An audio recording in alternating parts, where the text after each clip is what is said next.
ನಮಸ್ತೆ ಟಿವಿ 20 ಕನ್ನಡ ವಾಹಿನಿಗೆ ಸ್ವಾಗತ. ಬೆಳಗಾವಿ ಜಿಲ್ಲೆಯ ಅಥಣಿ ಪಟ್ಟಣದಲ್ಲಿ ಸಕ್ಕರೆ ಸಚಿವ ಶಿವಾನಂದ ಪಾಟೀಲ್ ಅವರ ವಿರುದ್ಧ ರೈತರ ಆಕ್ರೋಶ ಜ್ವಾಲಾಮುಖಿಯಾಗಿ ಹೊರಹೊಮ್ಮಿದೆ.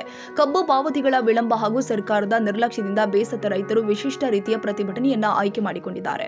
ಬೆಳಗ್ಗೆಯಿಂದ ಅಥಣಿ ಬಂದ್ ಮಾಡಿದ ರೈತರು ಸಂಜೆ ಆಗ್ತಾ ಇದ್ದಂತೆಯೇ ಸಚಿವ ಶಿವಾನಂದ ಪಾಟೀಲ್ ಭಾವಚಿತ್ರಕ್ಕೆ ಭಾವಪೂರ್ವಕ ಶ್ರದ್ಧಾಂಜಲಿ ಅರ್ಪಿಸಿ ಸರ್ಕಾರದ ರೈತಪರ ಧೋರಣೆ ಈಗ ಸತ್ತಂತಾಗಿದೆ ಎಂಬ ಘೋಷಣೆಗಳೊಂದಿಗೆ ರೈತರು ತಮ್ಮ ಅಸಮಾಧಾನ ಹೊರಹಾಕಿದ್ದಾರೆ. ಸರ್ಕಾರದ ರೈತ ವಿರೋಧಿ ಧೋರಣೆ ಖಂಡಿಸಿ ಇನ್ನೂ ಹೋರಾಟ ಮುಂದುವರೆದಿದ್ದು, ಕಬ್ಬಿನ ಬೆಲೆ ನಿಗದಿ ಆಗೋ ತನಕ ಹೋರಾಟ ನಿಲ್ಲದು ಅಂತ ರೈತರು ಆಕ್ರೋಶ ಹೊರಹಾಕಿದ್ದಾರೆ.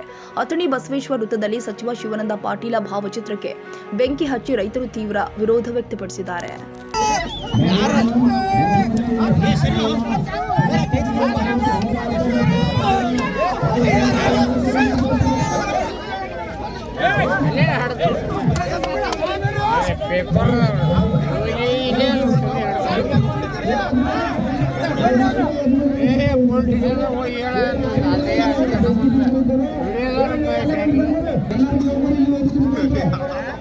ಎಲ್ಲ ಮಾಧ್ಯಮ ಮಿತ್ರರಿಂದ ಮತ್ತು ರೈತ ಹೋರಾಟಗಾರರಿಂದ ರಾತ್ರಿ 8 ಗಂಟೆಗೆ ಮೆಸೇಜ್ ಹೇಳ್ಯಾರ. ರಾತ್ರಿ 8 ಗಂಟೆಗೆ ಏನಾದರೂ ಮೆಸೇಜ್ ಕೊಡ್ತೀವಿ ಅಂತ ಹೇಳ್ಯಾರು. ರಾತ್ರಿ 8 ಗಂಟೆಗೆ ಮೆಸೇಜ್ ಬರಲಿಲ್ಲ ಅಂದ್ರೆ ನಮ್ಮ ಹೋರಾಟ ಇದು ಸರ್ಕಾರದಾಗ ಮುಂದುವರಿದಿದೆ, ಅಮೆರಿಕ ಸರ್ಕಾರದಾಗ ಮುಂದುವರಿದೆ. ಎರಡು ಸರ್ಕಾರದಾಗ ನಮ್ಮ ಹೋರಾಟ ಮುಂದುವರಿದಿದ್ದೆ.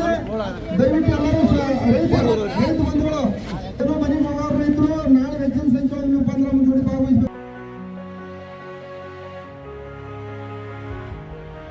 ಕನ್ನಡಿಗರ ಮೆಚ್ಚಿನ ನಿಮ್ಮ ಟಿವಿ 20 ಕನ್ನಡ ವಾಹಿನಿ ಇದೀಗ ಟಿವಿಯಲ್ಲಿ ಲಭ್ಯ. ಕರ್ನಾಟಕ ಮತ್ತು ದೇಶ ವಿದೇಶದ 360 ಡಿಗ್ರಿ ಸುದ್ದಿ ವಿವರವನ್ನ ಪಡೆಯುವುದಕ್ಕೆ ಟಿವಿ 20 ವಾಹಿನಿಯನ್ನು ಲೈಕ್ ಮಾಡಿ, ವಿಡಿಯೋಗಳನ್ನು ಶೇರ್ ಮಾಡಿ, ಕಮೆಂಟ್ ಮಾಡಿ, ಸಬ್ಸ್ಕ್ರೈಬ್ ಮಾಡಿ. HCN ಕೇಬಲ್ 842 ನಂಬರ್ನಲ್ಲಿ ಹುಕ್ಕೇರಿ ತಾಲೂಕು ಹಾಗೂ ಸಂಕೇಶ್ವರದ ಸುತ್ತಮುತ್ತಲಿನ ಹಳ್ಳಿಗಳಲ್ಲಿ ಲಭ್ಯ. PCN ಕೇಬಲ್ 129 ನಂಬರ್ನಲ್ಲಿ ಹಾರುಗೆರೆ ಸುತ್ತಮುತ್ತಲಿನ ಹಳ್ಳಿಗಳಲ್ಲಿ ಲಭ್ಯ. Raibag digital channel cable 80ನೇ ನಂಬರ್ನಲ್ಲಿ Raybag ತಾಲೂಕಿನ ಸುತ್ತಮುತ್ತಲಿನ ಹಳ್ಳಿಗಳಲ್ಲಿ ಲಭ್ಯ.